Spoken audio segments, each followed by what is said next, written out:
À l'intérieur, on trouve Fatih Bedjaoui. L'homme est directeur de l'Institut national du patrimoine. Il a été alerté. La maison regorgerait de pièces de musée, d'antiquités volées par la famille Ben Ali. Il vient en faire l'inventaire. Il tombe des nues. Vous connaissez cette pièce? On la connaît. Non, il va falloir qu'on fasse maintenant un rapprochement avec les objets qui ont disparu d'un certain dépôt. Et il va falloir qu'on fasse un inventaire. C'est une stèle d'époque romaine en rapport avec le culte d'une divinité Saturne romain, une divinité africaine. Partout, des stèles, des sculptures, des œuvres du patrimoine tunisien vieilles de 2000 ans. Vous pensiez trouver ça ici? Ah non. Ah non. De toute façon, on ne pouvait pas accéder. Il ne faut pas accéder à ces maisons-là. Il n'y avait pas de raison pour qu'on y accède de toute manière. Mais c'est là où... L'archéologue est ému. Il est interdit de posséder ces pièces. Mais en plus, certaines d'entre elles ont été abîmées. Dans le salon, M. Bedjaoui s'effondre.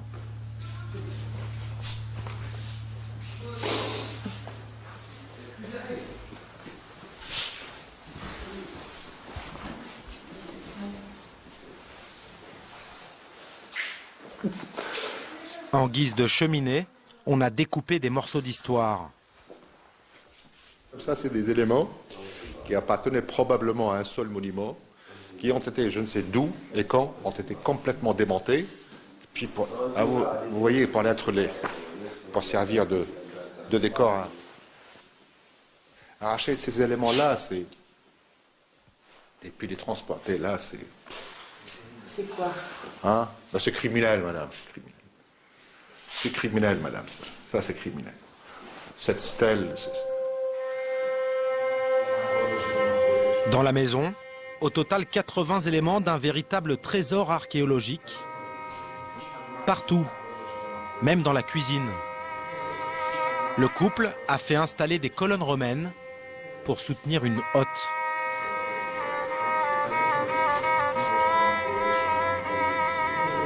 L'essentiel, nous, c'est qu'on fasse l'inventaire et puis on récupère ce qu'on doit récupérer, c'est tout.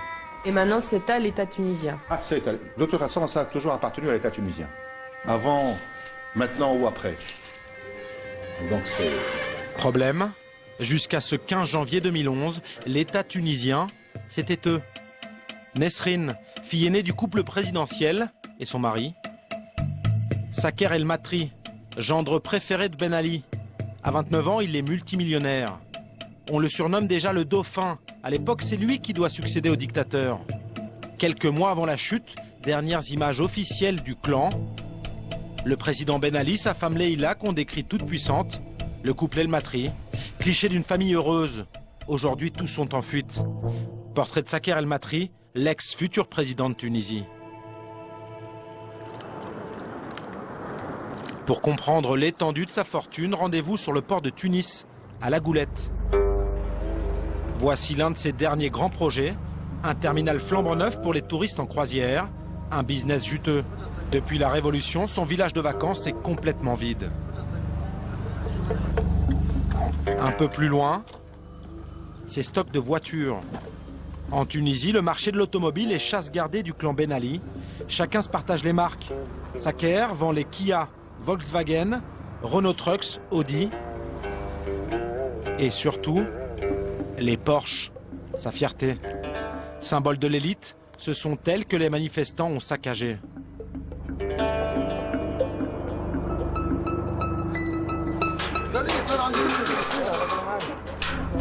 Les employés du port tiennent à nous montrer une prise de choix. Au fond d'un hangar, une Porsche Carrera toute neuve a été fracassée. Cette voiture, El Matri s'apprêtait à l'offrir à son beau-frère, le fils du président, Mohamed, âgé d'à peine 5 ans. Une façon de remercier le couple présidentiel, à qui ce fils de bonne famille doit son ascension fulgurante.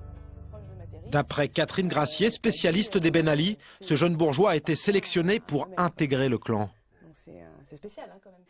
En fait, rien ne le prédestinait à ce destin. Hein. Ça, c'est absolument sûr. Ce qui s'est passé, c'est que Leïla Ben Ali, qui est donc l'épouse du président Ben Ali, souhaitait nouer une alliance avec cette grande bourgeoisie tunisoise, parce qu'elle et son mari sont d'origine extrêmement modeste et craignaient d'être balayés, en fait, d'être renvoyés du pouvoir par cette bourgeoisie. Et il fallait nouer une alliance stratégique, à la fois politique, sociale et humaine. Et donc elle a lancé une espèce de casting et s'est rendu compte que le jeune Saker El-Materi correspondait parfaitement au casting. En 2004, mariage arrangé avec Nesrine. Ambitieux, le jeune El-Materi tire vite profit de son nouveau statut. Il se lance dans les affaires, devient la face présentable du clan, le Golden Boy. Grâce à Beau Papa, il s'implante très vite dans les secteurs les plus rentables. À Tunis, rendez-vous avec Nazir Banoul. Directeur d'une revue économique, il connaît personnellement El-Materi.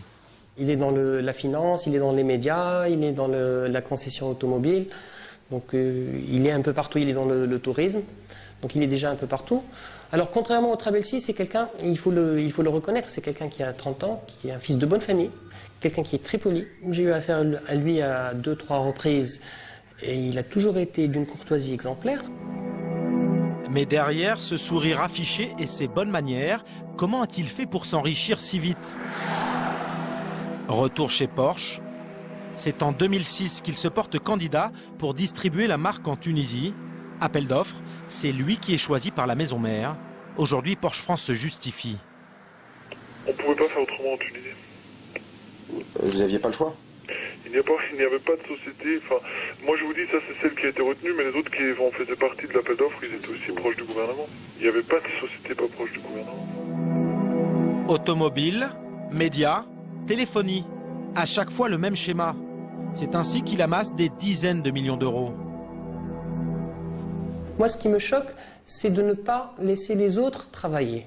C'est de piper le marché. C'est d'avoir le maximum pour soi. En 2001, un journaliste qui demande l'autorisation d'un journal, il ne l'obtient pas. Un autre journaliste qui demande l'autorisation d'une radio, qu'il n'a pas. Alors que Saker El-Materi peut acheter les 2 plus grands journaux dans le pays, ou le plus grand journal arabophone dans le pays, sans aucun problème, juste parce que son beau-père s'appelle Zine Abidine Ben Ali. Appel d'offres tronqué, passe droit. Et pour financer ses projets, les banques ouvrent grandes leurs portes à El-Materi, crédits illimités à des taux très réduits. C'est comme si je vais voir mon banquier, je vais lui dire « Vous me prêtez s'il vous plaît 10 milliards pour que je puisse vous acheter ». Dans ce pays laïque, il est même le seul à être autorisé à ouvrir une banque islamique et une radio coranique. Une façon d'attirer les croyants, de devenir populaire. Il se fait élire député et devient l'un des dirigeants du parti de Ben Ali. Leïla souhaitait faire de Saker El-Materi un successeur du président Ben Ali. Et lui d'ailleurs s'est aussi autoproclamé successeur potentiel ou autodésigné de son côté, puisqu'il se comportait parfois comme un chef d'État bis, notamment quand il allait visiter des villages ou des hameaux éloignés, il se comportait comme un chef d'État. Argent, pouvoir, El-Materi devient quelqu'un qui compte. Il joue la carte jet set, bling bling, et s'offre un tigre qu'il exhibe dans ses soirées, très courues. Là pour le lancement d'une de ses voitures. Autour de la table, Saker en blanc, et à droite sa femme Nesrine, cigarette à la main. Mais aussi avec ses lunettes noires, Roberto Cavalli, le grand couturier italien. Et même cheveux courts, Janet Jackson, la star américaine. Alors Saker, un parvenu, sans aucun mérite. À Tunis, sa grande sœur Olia accepte de nous répondre par téléphone. Elle prend sa défense. C'est un homme intègre qui travaille beaucoup, il travaille même le dimanche, il est toujours au téléphone, il est persévérant, c'est vraiment un homme de principe. C'est vrai qu'il avait des avantages par rapport aux prêts bancaires ou par rapport au taux d'intérêt, où il avait des facilités, mais il n'y avait pas de choses réellement illégales. Pourtant, comme toute la famille Ben Ali, l'homme n'en a jamais assez. Retour à Hammamet, dans cette station balnéaire huppée, le clan a fait main basse sur le littoral. La maison de Nesrine et Saker, désormais vide, est gardée par des gens du quartier. Un gardien improvisé nous fait visiter leur jardin. Voilà la cage de Pacha, le tigre. Juste à côté, une autre très jolie propriété qu'ils ont annexée. C'est parmi les plus beaux maisons d'Hammamet. Plus belle. vous allez voir le jardin, les arbres, les palmiers et tout. Il y a peu, elle appartenait à une célébrité. Paris. Voici Yves Lecoq. L'imitateur s'est fait éjecter par son ex-voisin. Derrière le mur, là, c'est chez vous? C'était chez moi. C'est pas nouveau chez moi, mais voilà, la plage. Yves Lecoq achète cette villa il y a 2 ans. À peine arrivé, El Matri passe le voir. La première chose qu'il m'a dit, c'est de me proposer une autre maison. Ce qui voulait dire quand même que j'étais pas très bienvenu. Genre, on vous recase ailleurs, mais les Tunisiens vous aiment bien, donc vous pouvez rester en Tunisie. J'avais le droit quand même de rester en Tunisie. J'entendais le lion qui rugissait et je lui avais dit peut-être qu'il faudrait faire quelque chose, maître, si vous voulez. Moi, je fais une clôture. Il me dit non, ne faites pas de travaux. Genre, je vais être chez moi bientôt. Contrôle de police, harcèlement. Lecoq résiste 6 mois et finit par vendre à perte. J'ai cédé à ces pressions qui étaient pour moi quand même, avec tout ce qu'on me disait sur la Tunisie et sur la façon dont ils avaient fait leurs acquisitions ailleurs, c'est-à-dire Tunisiens, c'était coup de pied dans le derrière, quoi. Bon, moi ça n'a pas été le cas, il y a que le gardien qui s'est fait jeter en 24 heures, il m'avait dit mais si vous me vendez, vous pourrez rester, et puis en fait j'ai été viré séance tenante, quoi, donc j'ai dû déménager le jour de la signature. Une maison de plus à la collection d'El Matri, des caprices d'enfants gâtés. Dans sa quête du pouvoir, il a perdu le sens des réalités. Voici la dernière personne qui l'a croisé à Tunis. Emma Benjema est journaliste. La veille de la chute du régime, elle reçoit un coup de téléphone. Surprise, Saker El Matri veut la voir pour une interview à la radio. Le pays est en plein chaos et lui parle de sa vie de famille. J'ai emmené Nesrine à l'hôpital. On nous a annoncé une bonne nouvelle. Ma femme est enceinte d'une petite fille. On espère que l'accouchement se passera bien. Son discours m'a semblé bizarre parce que la Tunisie était en feu. Il y avait un pays qui était en train de foutre le camp et j'avais un type qui était en train de me parler de je ne suis pas en fuite et de sa femme qui est enceinte. C'est-à-dire c'était un gros délire. Et je lui ai dit, les gens sont dans la rue parce qu'ils râlent parce qu'il y a des personnes comme vous qui ont eu une ascension fulgurante.